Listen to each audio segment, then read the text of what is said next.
Dennis Lehane är uppvuxen i Boston där också de flesta av hans deckare utspelar sig. Och innan författarkarriären tog fart så arbetade han som socialarbetare och lärare. Han har också skrivit mycket för film och tv, bland annat serien The Wire. Och han undervisar i kreativt skrivande. Dennis Lehane debuterade som författare 1994 med A Drink Before the War, en drink före kriget. Där han introducerade det Boston-baserade detektivparet Patrick Kenzie och Angela Gerano. Och det här är en serie som har älskats av deckarläsare världen över. Den avslutades med sjätte boken 2010.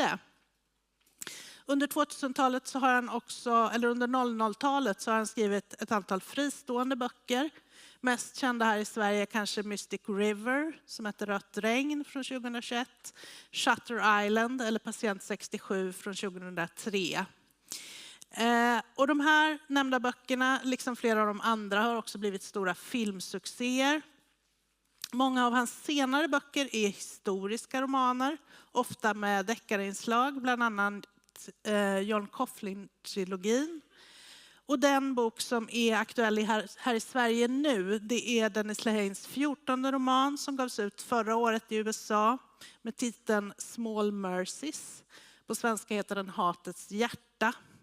Och den utspelar sig i en av Bostons fattiga och maffiastyrda arbetarstadsdelar 1974.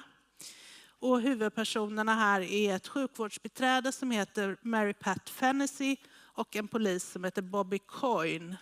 Så det är de som spelar huvudrollerna. Så då, jag tänkte att det var bra med lite svenska först så att vi hänger med allihopa här innan vi. Men nu så ska vi se om vi har Dennis Lehane med oss. Hi Dennis. Can you see me? Hi. Great. Yes, I can. I'm sitting here with a big audience in a theater in Sundsvall in the northern part of Sweden. Where are you right now? I'm in Venice, California. It's where I live. Great. In Small Mercies, which is the book that has been translated here now into Hatets hjärta, you take us back to 1974 in Boston, to an area called Southie, where racism is boiling. For those who haven't read the novel yet, can you say a little bit about what was going on in Boston there in 1974? There was they had decided to forcibly desegregate the public schools, and the method by which they were going to do it was to bus children from a predominantly white neighborhood, which was South Boston, to a school in a predominantly black neighborhood, which was Roxbury. And then they would swap students from the predominantly black school to the predominantly white school. And that was the idea. And they had been fighting for 12 years to get this to happen. And then finally the judge was forced to basically make it happen by federal decree. And the neighborhood of South Boston, all the white neighborhoods in the city of Boston actually reacted quite badly. But South Boston was the front line. South Boston was first. And so this is a story that takes place in that summer as we're leading up to the first day of school, which was a summer that I was very young, but I remember very vividly. So. Racism and social class differences are very much at the center of the story in Small Mercies, and it's hard not to draw parallels to the increasing polarization in the US and elsewhere going on right now. Has that also been part of your motivation for writing this book? Oh, I very much believe that a book is far more about when it was written than when it's set. And so these tired old ideas of race differences always rear their ugly head in times of crisis. And it's a very simple way for people in power to keep people without power fighting amongst themselves, really. I think the whole idea of race is idiotic. That if you take any human being and you place them on a corner, you take two dead human beings and you peel off their skin, you can't tell the difference. Because you can't, because there is no difference. There's literally no difference. Human beings are just human beings. And to actually have to say this in 2024 just seems absurd. Yeah. This book is a lot about racism, and there are many socioeconomic factors, of course, making people want to differentiate themselves from the other in a way. Yeah. But in this novel, there also seems to be some kind of message that parents' influences are really crucial to whether the next generation continue to be racist or not. And that it seems a bit depressing, that conclusion, because it makes true change very difficult. But do you think it's true that parents are the key to getting rid of racism, if we could ever do that? Very much. I mean, children model their behavior after their parents. It's as simple as that. And so I've had a lot of time to think about, I've had a lot of, my first book was about racism. This last book is about racism. I've been writing about racism for 30 years now. And I've had a lot of time to think about why I'm not racist when I grew up with racism everywhere. I mean, everywhere. And I finally realized it was my father. It was simply my father. And my father saying, you can't judge a man till you walk a mile in his shoes, and that's it. There's no difference between people no matter what color they are. My father would say those things. He didn't always embody them. He wasn't perfect. He was a creature of his time. He was an immigrant, and immigrants tend to fall, I think, into certainly ethnic classification faster than most groups. Yeah. But what he said at the dinner table mattered to me, because he was who I took my cues for how to be a man from him. And that's what he said repeatedly to me. And I took that as gospel and looked at the world that way. And because I think at the heart of racism is victimization. It's I didn't get the chance because I'm not, there's always these stories about how the other race gets extra help up. And my father hated that. My father was a hardcore working class man who believed that you had to take care of your own business. You had to build your own world. Nobody was looking out for you. And yet at the same time, he taught me not to judge other people. I think those two things were super important, because I've always been an exceptionally hard worker. And I got that from my father. And then I've also not been a racist, and I got that from my father. So thanks, Dad. Yeah, that's a good role model. So what was his take on this busing situation with the schools and the riots in Boston? And that's something I wanted to get to in the book. And I think I do get it to in the book, which is the Boston public schools had to be desegregated right then and right there. Justice had been delayed way too long. They had fought white Boston, mostly South Boston, but all of white Boston really had been fighting in the courts to stop it for 12 years. And so it had to happen. The method by which it happened, busing, I believe was flawed, deeply flawed. And the fact that it only affected the poor was very flawed. And it created an anger in the working class that I share as well, that people who made decisions that affected our lives were not affected by the same social experiment.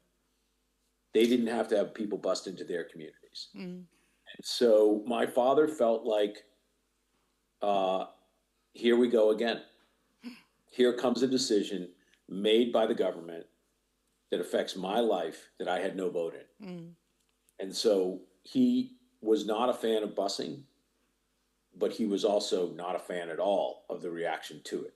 The violence, the throwing rocks at. Once you can throw a rock at a bus with a child in it, you've lost all moral authority, in my opinion. Yeah. So, and that's what happened during those terrible, terrible days. Yeah, so this is also a book that is very much about social class differences and not only about racism, of course. The title of the novel, Small Mercies, I think the English titles seem a little more optimistic, or at least more positive than the Swedish title, Hatets, hjärta, which means the heart of hate. Oh boy, I didn't realize that was the title. I think they're both good titles, but Heart of Hate. Oh my yeah, God. you didn't even know that. Is anybody buying this book? I'm not sure I would buy a book. Well, I think there are lots of people here reading it. So. Okay, thank you very much. Wow, I had suggested that if they didn't want to call it Small Mercies, I suggested at a global level they do. The French title is The Silence, and I liked that title. I thought that was a good title. It fits the book. It's a very crucial moment in the book when Mary Pat speaks of the silence. And so, the heart of hate. Damn. Okay. Yeah, no, but I think Small Mercies is difficult to translate and to find like a good word there. So they probably tried their best somehow. When I read about Mary Pat and how she takes on the search for her daughter, I can't help to think about the hard-boiled American crime fiction heroes from the classical period, from authors such as Dashiell Hammett or Raymond Chandler. Has that tradition and its heroes, or perhaps anti-heroes, been part of your inspiration for Mary Pat? No, I will say no. If there was any inspiration at all from the literary world for Mary Pat, it would have been Get Carter. That would have been the only influence I can think of at a literary level, because I've never read the book. No, I'm sorry, but I was a big fan of the film with Michael Caine, and it was that idea of what I loved about Get Carter was you take the baddest of the bad. And then you do something that shocks his morality. A man who has almost no morality.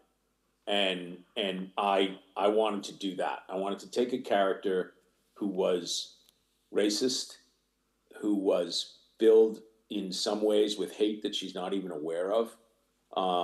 And I wanted to rattle her. I wanted to shake her up. And that was the idea to create Mary Pat. Mary Pat's inspiration was several women I knew growing up. I knew a lot of women like Mary Pat. Friends, mothers, women I'd see in the bars, women I'd see in the projects. There were a lot of them. And they were women who would get into a fist fight just as quick as a man. And you better be able to fight them. Yeah. Essentially. And, she's such a wonderful character in that sense, that she just won't back down.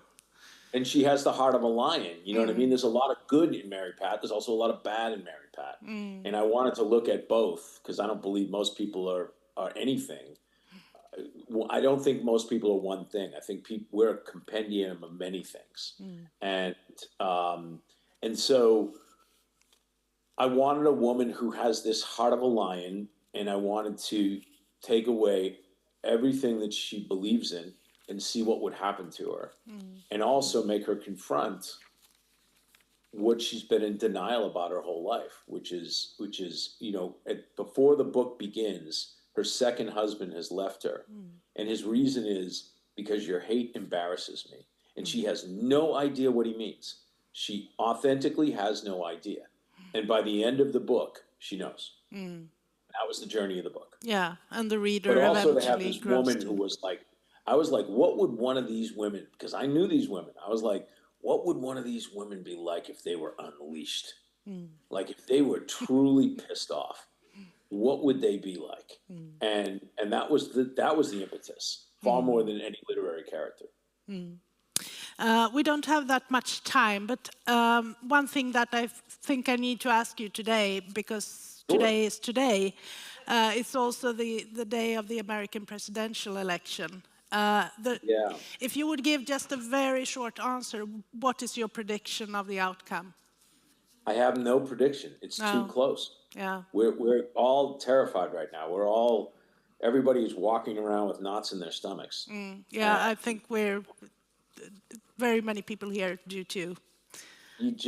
I want my country back. I want the sane America that I knew growing up. I want it back. And right now we have the potential of entering into another 4 years of what I would consider an open air mental asylum. Yeah. I think we're all worried about that.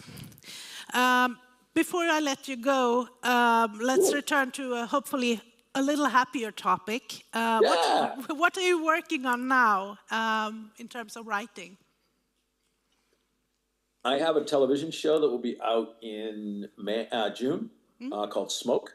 And it's loosely inspired by a real case that happened in California in the 1980s, in which a series of arsons, it turned out, were being committed by the lead arson investigator in a California community. Our show is set now, and it's very much about fire, but it's also about, I think every human being has one central attraction to something they know can kill them. And whatever that may be, could be alcohol, could be a bad relationship, could be drugs, could be sex, could be whatever it is. There's something out there that we all know we shouldn't do, that we do. And everybody in my show is a representative of that. It's a really crazy, crazy show about people who just make a massive mess of their lives, which is fun to do. Yeah, that's always fun.